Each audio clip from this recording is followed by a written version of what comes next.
नमस्कार, स्वागत है आप सभी लोगों का फिर से एक और बार क्रैक द नट पे। यहाँ पर आज एक सेशन लेकर आई हूँ उन स्टूडेंट्स के लिए जो कि एसएससी एमटीएस का एग्ज़ाम देने वाले हैं। आप लोगों को पता होगा कि एसएससी एमटीएस की एग्ज़ाम डेट आ चुकी है, तो अगर आज से काउंट किया जाए तो एग्जैक्टली हमारे पास 45 डेज़ है एमटीएस एग्ज़ाम के लिए।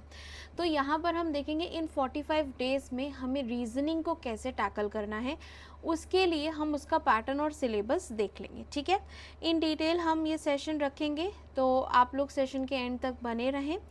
चलते हैं आगे। तो सबसे पहले मैं आपको बताना चाहूँगी यहाँ पर जो इम्पोर्टेंट डेट्स हैं, जैसे कि मैंने कहा एग्ज़ाम डेट भी आ चुकी है, वो भी डिस्कस करेंगे साथ ही साथ। सबसे पहले मैं आप लोगों को यहाँ पे बता देना चाहती हूँ, जो मेन चीज़ है कि ये फॉर्म जो एप्लीकेशन आप भरना जो था आपको 27/6/2024 से लेकर 31/7/2024 यानी कि 27 जून से लेकर 31 जुलाई तक आपको ये भरना था। तो फॉर्म फिलिंग अपनी क्लोज़ हो चुकी है एंड इसके बाद जो आपको ऑनलाइन पेमेंट करना था वो भी यहाँ पर 1 अगस्त तक आपको करना था, वो भी आज वो भी ख़त्म हो चुका है। अब अगर आज की बात करें तो आज 17 तारीख है। 17 अगस्त तक आपको क्या करना था, जो आपकी करेक्शन विंडो ओपन होती है, बाई चांस आपका कुछ भी गलत हो जाता है, मिस्टेक हो जाता है आपका जो फॉर्म है उसमें, तो आप एप्लीकेशन फॉर्म को करेक्ट कर सकते हैं जहाँ जहाँ भी आपके गलती हो चुकी है। तो उसको करने के लिए कल यानी कि 16 अगस्त 2024 से लेकर आज 17 अगस्त 2024 रात को 11 बजे तक आपके पास वक्त है। तो अभी भी आपके पास टाइम है, आप एक बार एप्लीकेशन गो थ्रू कर लीजिए। आप लोगों को पता अगर नहीं चल रहा है कि क्या गलत है क्या सही, एक बार एप्लीकेशन चेक कर लो। ठीक है, उसके बाद यहाँ पर जो कंप्यूटर बेस्ड एग्जामिनेशन है, ये आपका जो नोटिफिकेशन आया था एग्ज़ाम का उसमें दिया था अक्टूबर टू नवंबर। अब तो डेट्स भी आ चुकी हैं, तो डेट कब है, 30 सितंबर से शुरू होकर 14 नवंबर तक हमारा एग्ज़ाम चलेगा। तो ये डेट्स भी आ चुकी हैं, अब एग्जैक्ट डेट आपको पता है, तो यहाँ पर आप इसके अकॉर्डिंग तैयारी कर सकते हैं। अब अगर मैं बात करूं एग्ज़ाम पैटर्न की, तो हमारे पास एग्ज़ाम पैटर्न में क्या क्या दिया हुआ है, हमारे पास 2 सेशन है। जैसा कि हम यहाँ पे क्लोजली अगर देखें तो 2 सेशन दिए हुए हैं हमें, सेशन 1 एंड सेशन 2। सेशन 1 की अगर मैं बात करूँ और सेशन 2 की, दोनों सेशन एक ही साथ होने वाले हैं, बैक टू बैक होने वाले हैं। ऐसा नहीं है सेशन 1 और सेशन 2 के बीच में आपको कोई टाइम होगा। ठीक है, ये पूरा एक ही सिटिंग में एग्ज़ाम होने वाला है। बस सेशन 2 सेशन 1 अलग क्यों है वो मैं आपको आगे चल के बताऊंगी। पहले ये डिस्कस कर लेते हैं सेशन 1 में क्या क्या आने वाला है। सेशन 1 में न्यूमेरिकल एंड मैथमेटिकल एबिलिटी यानी कि मैथ्स के सवाल आने वाले हैं। मैथ्स के हमारे पास 20 क्वेश्चन होंगे 60 मार्क्स के, यानी कि हर एक क्वेश्चन आपका कितने मार्क्स का होगा, 3 मार्क्स का। ठीक है, same reasoning ability and problem solving के हमारे पास कितने 20 क्वेश्चन होंगे और उसके 60 मार्क्स। तो फिर से एक क्वेश्चन आपका कितना है, 3 मार्क का। अब आगे अगर सेशन 2 की बात करूं तो जनरल अवेयरनेस एंड इंग्लिश है, दोनों में कितने कितने क्वेश्चन आने वाले हैं, 25 और 25, 75 मार्क्स के होने वाले हैं दोनों। तो यहाँ पर 1 क्वेश्चन कितने का है, 3 मार्क्स का। तो यहाँ पर अगर हम पूरे एमटीएस की बात करें तो हमारा हर एक क्वेश्चन 3 मार्क आपको देकर जाएगा। अब इसके बाद सेशन 1 और सेशन 2 में क्यों अलग है ये हमें देखना है। एंड हाँ, टाइम ड्यूरेशन भी अगर हम देखें तो 45 मिनट्स हमें, जो रेगुलर स्टूडेंट्स हैं उनके लिए 45 मिनट्स हैं एंड जो स्क्राइब वाले स्टूडेंट्स हैं उनके लिए 60 मिनट्स है। ठीक है, अब सेशन 1 45 मिनट्स का है, इमीडिएटली उसके बाद 45 मिनट्स का सेशन 2 होगा, दोनों मिला के 1.5 आवर का आपका पेपर होने वाला है।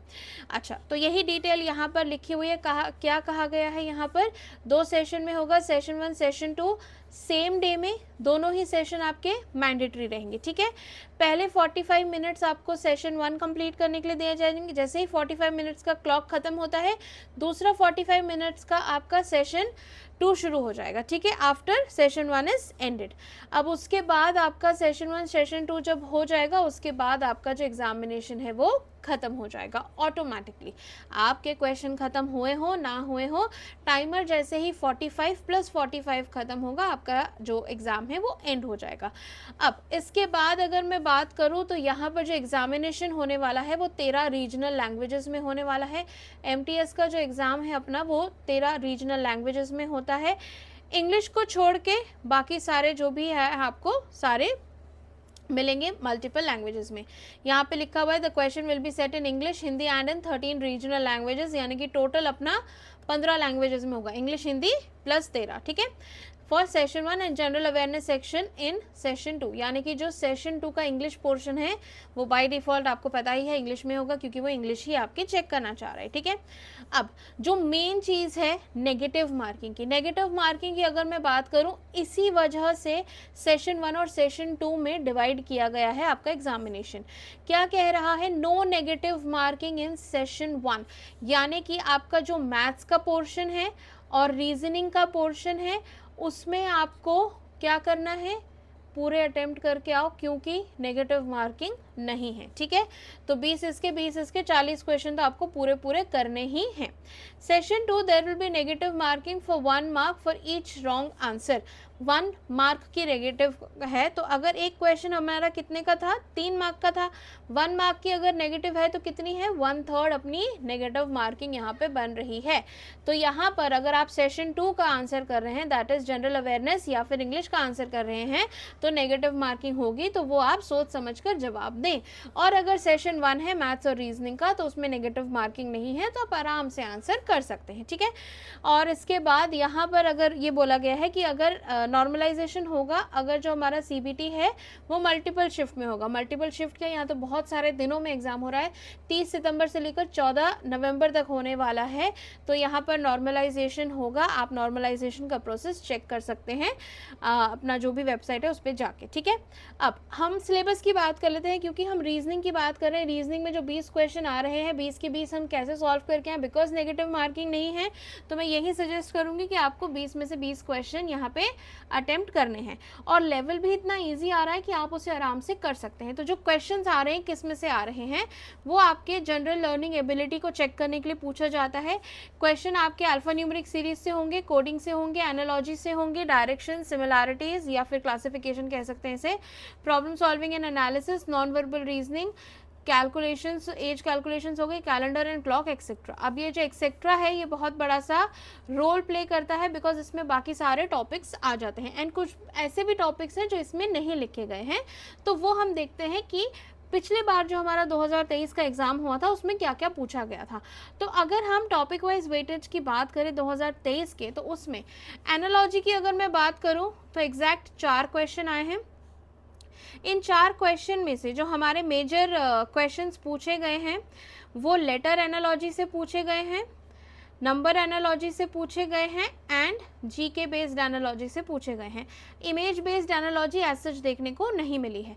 नंबर एनालॉजी में भी जो हमारा एक्चुअल में एनालॉजी वाला पैटर्न होता है, जैसे रेशो साइन वाला, वो भी पूछा गया है एंड ब्रैकेट वाला भी पूछा गया है, ये जो न्यू ट्रेंड वाले क्वेश्चंस हैं। इसके बाद अगर सीरीज की बात करूं तो सीरीज में हमारे पास मेजर जो क्वेश्चन आ रहे हैं लेटर वाले आ रहे हैं, नंबर वाले आ रहे हैं। इमेज बेस्ड सीरीज यहाँ पर भी एज सच देखने को नहीं मिली है, बच्चे इससे घबराते भी हैं। बाकी एसएससी के एग्जाम में आती है, एमटीएस में देखने को नहीं मिल रही है। कोडिंग के सवाल की बात करूं तो कोडिंग में हमारे पास जितने भी टाइप होते हैं कोडिंग की, चाहे लेटर टू लेटर हो गई, लेटर टू नंबर हो गई, चाइनीज या फिर फिक्टिशियस कोडिंग कहते हैं वो हो गई, कोई भी टाइप की कोडिंग, सब्स्टिट्यूशनल कोडिंग हो गई, सारी कोडिंग आ रही है, किसी शिफ्ट में कोई, किसी शिफ्ट में कोई। वैसे तो लेटर और लेटर टू नंबर दोनों डालने की कोशिश की जा रही है। जैसे 3 क्वेश्चन है तो प्रयास यही है कि एक लेटर टू लेटर हो गया, 2 लेटर टू नंबर हो गए, या फिर वाइस वर्सा। सिलॉक्स के 2 क्वेश्चन आ रहे हैं, वही 2 कंक्लूजन या फिर 2 स्टेटमेंट ऐसे वाले ही आ रहे हैं, मैक्सिमम 3 कंक्लूजन हो जा रहे हैं, ज़्यादा नहीं, ठीक है। बॉड मास में हमारे पास 3 टाइप होते हैं, साइन इंटरचेंज, साइन इंसर्शन और साइन अपना सब्स्टिट्यूशन। तीनों ही टाइप के क्वेश्चंस किसी ना किसी शिफ्ट में ऐसे जंबल करके पूछ रहे हैं। अब सिटिंग अरेंजमेंट की बारी आती है तो सिटिंग अरेंजमेंट में लीनियर अरेंजमेंट, सर्कुलर अरेंजमेंट सब कुछ पूछा जा रहा है। 3 मेंबर से लेकर 8 मेंबर तक पूछा जा रहा है।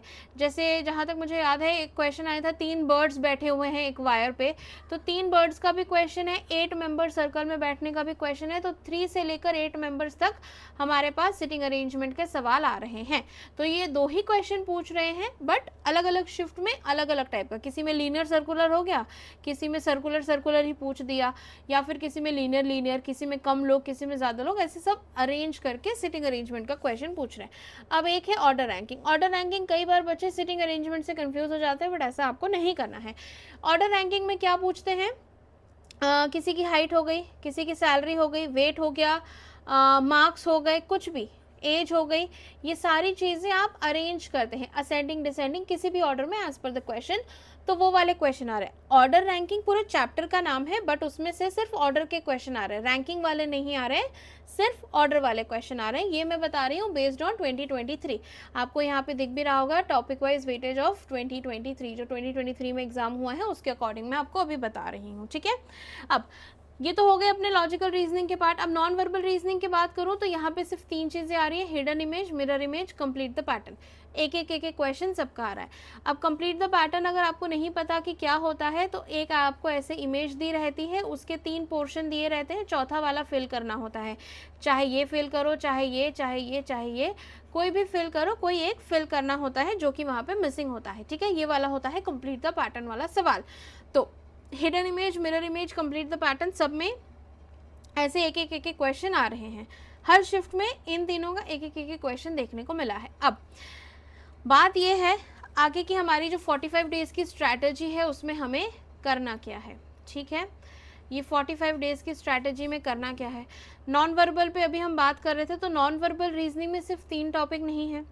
2023 में हिडन इमेज, मिरर इमेज और कंप्लीट द पैटर्न आया था, तो इसका मतलब ये नहीं कि पेपर फोल्डिंग कटिंग नहीं आ सकता, बिल्कुल आ सकता है, बिकॉज इससे मिलता जुलता है। फिर क्यूब्स एंड डाइस आ सकता है, और जो अपने काउंटिंग फिगर हैं वो भी आ सकते हैं, पर क्यूब और काउंटिंग की जो प्रोबेबिलिटी है, आने की जो चांसेस हैं, बहुत कम है, ठीक है, क्योंकि ये बाकी एग्जाम्स जैसे CGL CHSL हो गए, इन सब में ज़्यादा पूछे जाते हैं। तो नॉन वर्बल रीजनिंग में हमारे जितने भी टॉपिक हैं, हमारा उद्देश्य ये रहेगा कि हम उन्हें कवर कर लें, क्योंकि बाई चांस आपकी शिफ्ट में आ गया तो आपको ऐसा नहीं लगना चाहिए अरे ये तो मैंने पढ़ा ही नहीं था। 45 डेज बहुत है रीजनिंग के लिए, जितने टॉपिक है ना रीजनिंग के, एक दिन पढ़ोगे ना तो भी हो जाएगा। और MTS में तो ये भी नहीं है कि हमको मार्क्स गेन करने हैं रीजनिंग में, वो तो आपको क्या है, सारे अटेंड करके आने हैं, मार्क्स आ गए ठीक है, नहीं आए तो नेगेटिव तो होंगे नहीं, मार्क्स तो कटेंगे नहीं, ठीक है।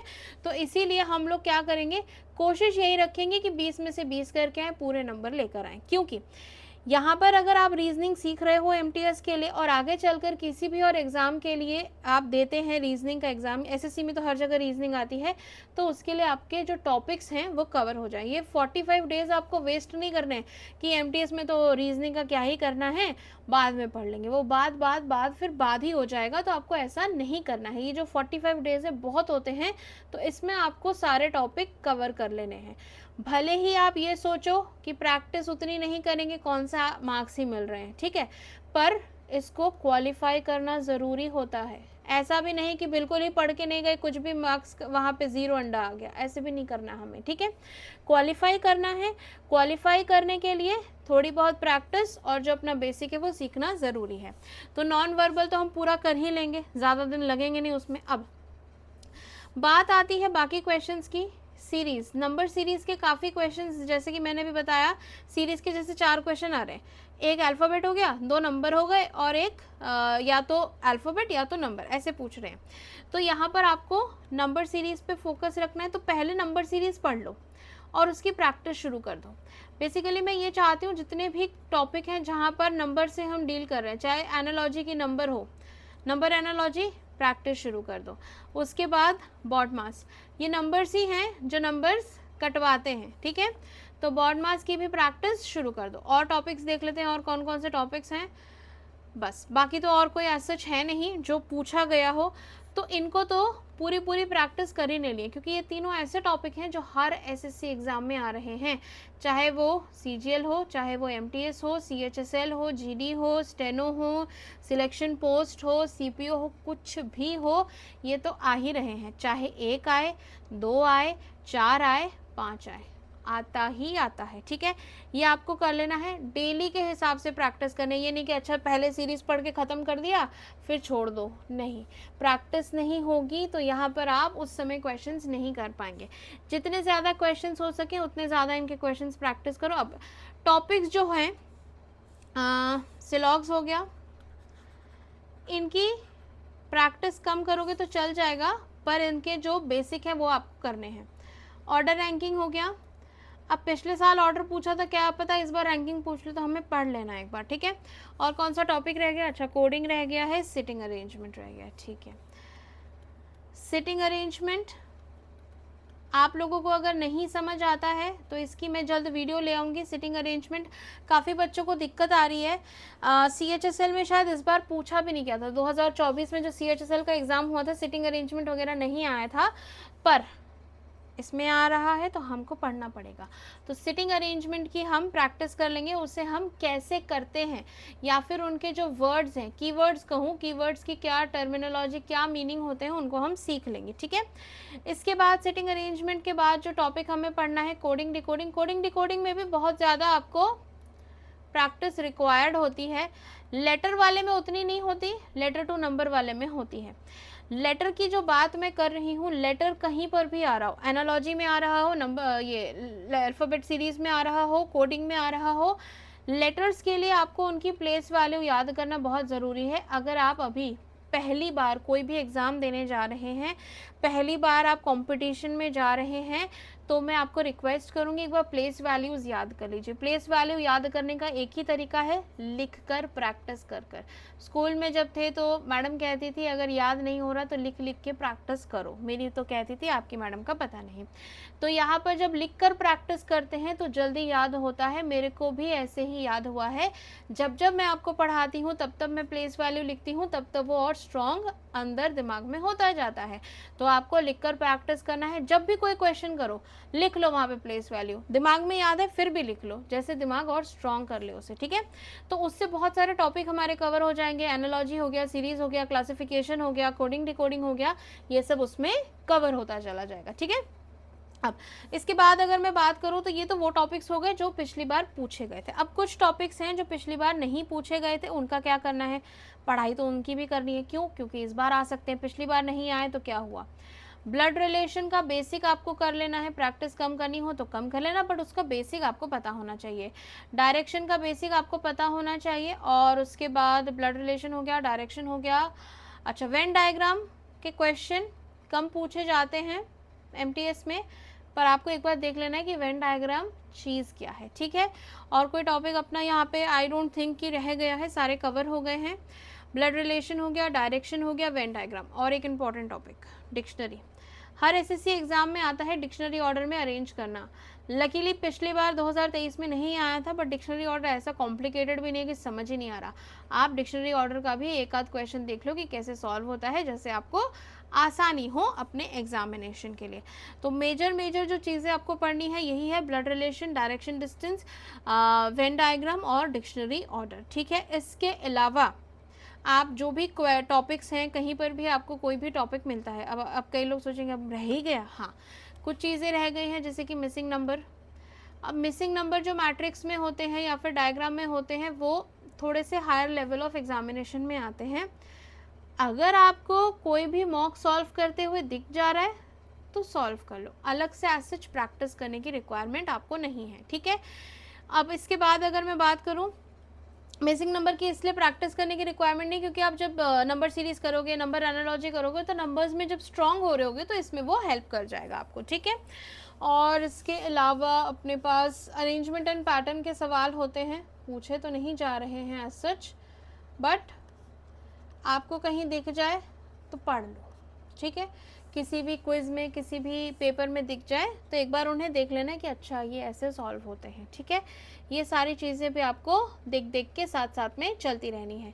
पजल के क्वेश्चन हो गए, पजल में क्या आ गया, बहुत रेयर चांसेस हैं कि पूछा जाए, बट आपको अगर दिखता है तो हमें पढ़ लेना है। शेड्यूलिंग हो गया, शेड्यूलिंग पजल हो गई, फ्लोर हो गया, ठीक है, बॉक्स वाली पजल हो गई।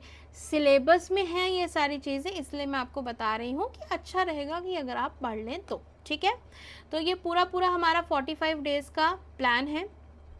क्या करना है दोबारा से एक बार इन डिटेल बता देती हूँ, पूरा हौच पौच अगर आप लोगों को लग रहा है तो। 45 डेज़ में पहली बात, नंबर के जितने भी क्वेश्चन हैं, number analogy, number series, missing number, या कोई भी कोडिंग डिकोडिंग में जो लेटर टू नंबर है, उनकी प्रैक्टिस शुरू कर दीजिए। पूरे 45 डेज़ प्रैक्टिस मस्ट है। नंबर हो गया। लेटर के लिए आपको प्लेस वैल्यू याद करनी है और ऑपोजिट्स याद करने हैं, जैसे कि ए के ऑपोजिट जेड आता है, बी के ऑपोजिट वाई आता है, सी के ऑपोजिट एक्स आता है। ये जो ऑपोजिट लेटर्स हैं वो भी आपको याद कर लेने हैं। इन केस पहली बार एग्जाम दे रहे हो, नहीं पता कि ऑपोजिट्स कैसे याद करते हैं, क्या करना है, तो कमेंट में लिख देना मुझे तो नहीं आते ऑपोजिट्स, तो मैं उसके लिए आपके लिए वीडियो बना दूंगी, ठीक है। अब ऑपोजिट्स हो गए, प्लेस वैल्यू हो गई, आपको लेटर्स के लिए करना है। बाकी जो हमारे टॉपिक्स हैं, सिलॉग्स हो गया, ऑर्डर रैंकिंग हो गया, सिटिंग अरेंजमेंट हो गया, ब्लड रिलेशन हो गया, डायरेक्शन डिस्टेंस हो गया, इन सब के बेसिक एक बार पढ़ लेने हैं। बेसिक पढ़कर अगर ऑल्टरनेट डे भी प्रैक्टिस करोगे इन टॉपिक्स की तो भी चल जाएगा। जैसे 2 टॉपिक की आज प्रैक्टिस कर ली, कल की अगले 2 की कर ली, परसों फिर पहले वाले 2 रिपीट कर ली, ऐसा कर लिया। या फिर अगर 5-6 टॉपिक हो रहे हैं, 2 टॉपिक 2 टॉपिक 2 टॉपिक, 3 दिन खत्म हो गए, फिर से पहले वाला आ जाओ, 2 टॉपिक 2 टॉपिक 2 टॉपिक, ऐसे करके भी कर सकते हो। पर नंबर वाले क्वेश्चन डेली प्रैक्टिस होने चाहिए। डेली प्रैक्टिस के लिए कहीं से भी क्वेश्चन उठाओ, बुक से उठाओ, नेट पे इतने सारे क्वेश्चंस अवेलेबल हैं, किसी की क्लास अटेंड करो, जो करना है कर सकते हो, ठीक है। बाकी रही मेरी क्लास की बात, तो क्लास का टाइमिंग मैं नेक्स्ट पेज पे बता दूंगी, नो प्रॉब्लम। तो पहले तो मेरा टेलीग्राम चैनल आप ज्वाइन कर सकते हो, @नेहा मैम रीजनिंग। क्लास की टाइमिंग है सुबह 11 बजे, मेरी स्टेनो की क्लास चल रही है, इसमें मैं टॉपिक वाइज पढ़ा रही हूँ, ठीक है।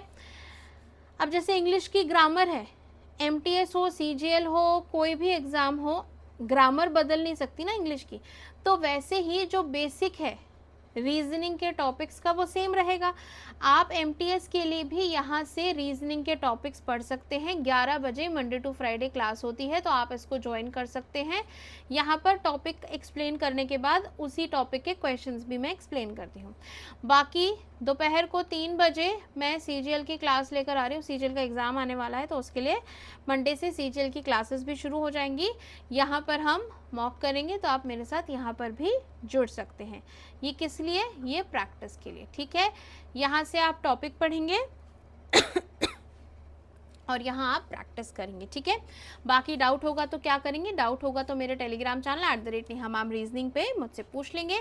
लाइव क्लास के जो लिंक होते हैं और PDF होती हैं, सब आपको मेरे टेलीग्राम चैनल पे मिल जाते हैं। बाकी अगर आप न्यू आए हैं तो चैनल को सब्सक्राइब करना ना भूलें, ज़रूर से चैनल को सब्सक्राइब कर लीजिए, बेल आइकन प्रेस कर दीजिए। ऐसी और जो भी वीडियोज़ मैं लेकर आऊँगी आपको यहीं पर मिलती रहेंगी, ठीक है। तो आप कब कब ज्वाइन कर सकते हैं? Monday to Friday 11 AM and 3 PM। तो अभी इस सेशन को ज़रूर से लाइक एंड शेयर कर दीजिएगा। इतना शेयर करिएगा कि जितने भी MTS स्टूडेंट्स हैं जो एग्ज़ाम देने वाले हैं, न्यू स्टूडेंट हैं, अगले साल के लिए एम कर रहे हैं, जो भी हैं उनको ये वीडियो मिल जाए। एंड ज़रूर से चैनल को सब्सक्राइब करके यहाँ पर बेल आइकन प्रेस कर लीजिएगा। तो अभी के लिए मैं सेशन को यहीं पर एंड करूँगी। बाकी कल मेरी एक और क्लास आने वाली है, CGL के लिए ही ये क्लास होने वाली है। CGL के लास्ट 5 ईयर पेपर हम लोग करने वाले हैं। तो अगर कई बच्चे होते हैं CGL भी एग्ज़ाम दे रहे होते हैं, MTS भी दे रहे होते हैं, तो अगर आप उनमें से एक हैं, तो अगर आप CGL का एग्ज़ाम देने वाले हैं तो कल यानी कि संडे को 18 अगस्त को सुबह 11 बजे मुझसे मिलिएगा। 11 बजे हम लोग लास्ट 5 ईयर पेपर करने वाले हैं, ठीक है। तो अभी के लिए सेशन को यहीं एंड करूँगी। Thank you for watching, bye bye and take care everyone.